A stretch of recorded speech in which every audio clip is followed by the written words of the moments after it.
and the questions that it asks and follow-up questions,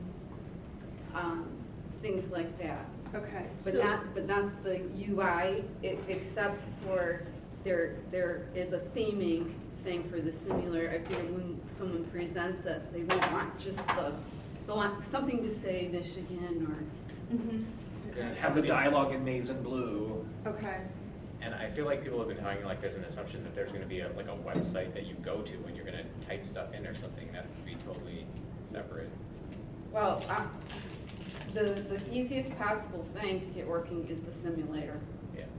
And Hi, I'm your Google Assistant. I'm here to help. To learn a few things you can do, continue in the Google Home app.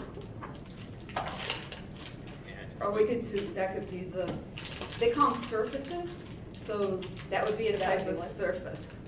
Okay. You know, or the laptop would be another type of surface. Okay. Now, with the laptop, you have a keyboard, so you know you can build the logic. Does the bot needs to know, does the user have a keyboard or not? Because that doesn't have a keyboard.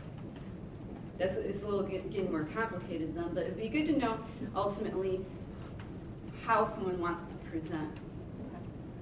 So we'll need to make that decision eventually, whether it be purely voice, or they're going to want to show the screen, or if it's on a phone.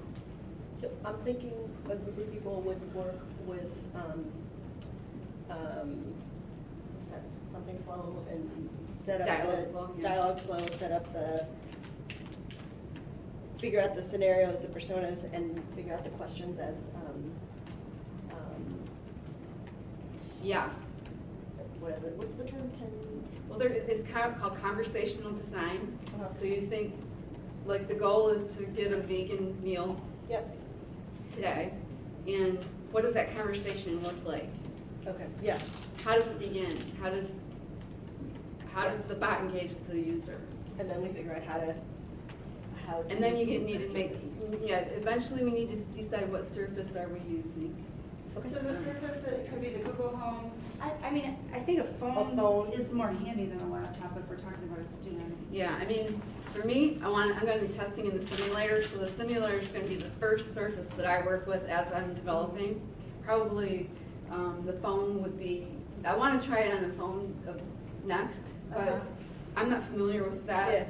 But doesn't mean that we can't code for it. I think that's the goal, is if we can get that in the demo. Okay.